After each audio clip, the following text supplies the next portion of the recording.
watch and subscribe to our channel. And don't forget to tap the bell icon. Thank you. एक किसान था जो अपनी बीवी और छोटे बच्चे के साथ अपने खेत के पास एक छोटे से घर में रहता था। दिन भर खेत पे मेहनत करने के बाद जब वो थका हारा घर आता तो बीवी के मुस्कुराते चेहरे को देख और अपने बच्चे की किलकारियों को सुनकर फिर से उत्साहित हो जाता। एक दिन जब वो खेत से वापस आया तो उसने कहा, अरे देखो तो मैं खेत से क्या लाया हूँ। क्या लाए हो? हम भी तो देखे जरा। जब वह बाहर आई बच्चे के साथ तो एकदम से चौंक गई। बोली, हाय ये क्या है? हम इसका क्या करेंगे? कहाँ मिला ये आपको? कहाँ रखेंगे इसे? हाँ, कितने सवाल पूछोगी। देखते हैं, मिलकर सोचते हैं क्या कर सकते हैं। छोटा सा नेवले का बच्चा है, बड़ा प्यारा लगा मुझे।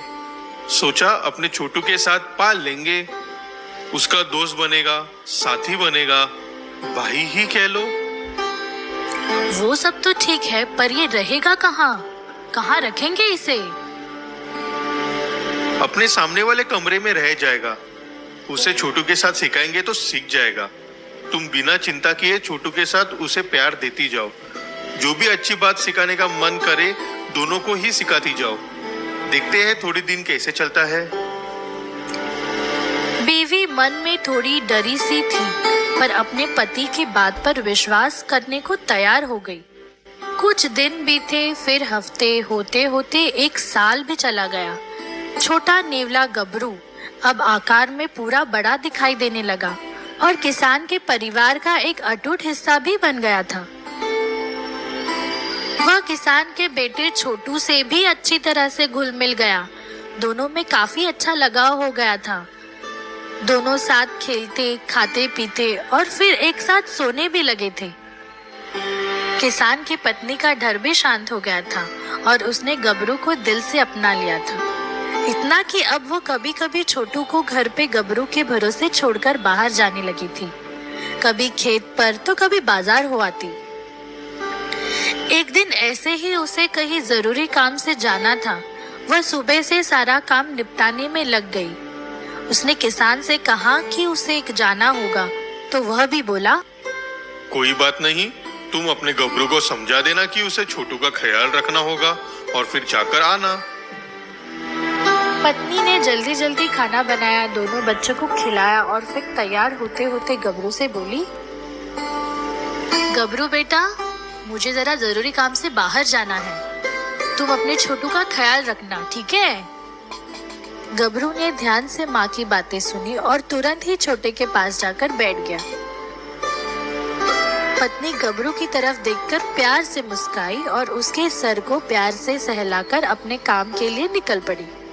उसने घर को ताला लगाया और जल्दी जल्दी चलने लगी ताकि जल्द ही वापस आ सके। यहाँ गबरू छोटे को तरह तरह की हरकतें करके दिखाने लगा। थोड़ी ही देर में छोटू हंसते हंसते थककर सो गया। गबरू भी शांति से उसके पास बैठ गया। उसकी भी आंख लगने ही वाली थी कि अचानक उसने देखा कि कमरे की खुली खिड़की से एक सांप चुपचाप अंदर आ रहा था। गबरू झट से उठकर उस पे झपट पड़ा।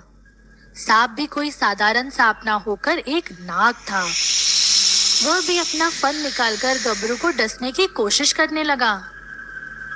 गबरू बड़ी होशियारी से उसके वार से बचता रहा।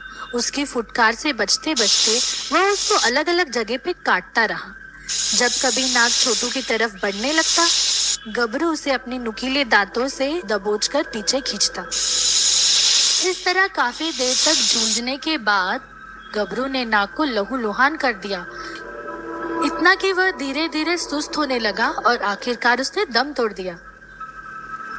छोटू अभी भी शांति से सो रहा था। गबरू भी खुश होकर माँ के आने का इंतजार करने लगा ताकि वह उसे अपनी बहादुरी का प्रमाण, वह मरा हुआ नाग दिखाकर अभिमान बढ़ा सके।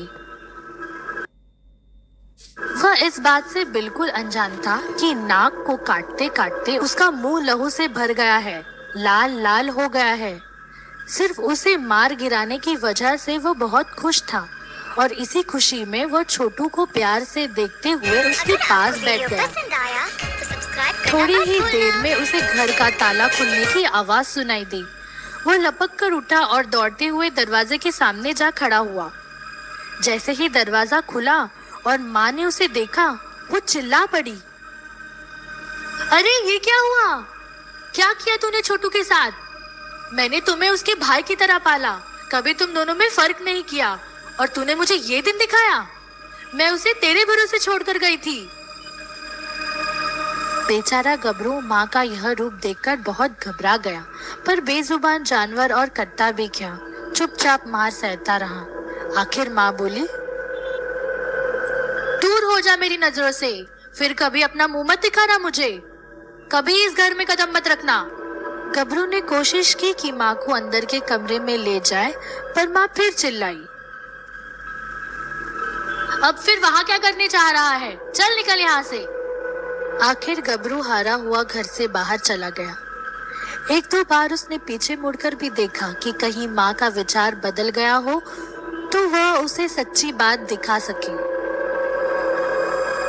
पर माँ का गुस्सा ठंडा होने का नाम ही नहीं ले रहा था।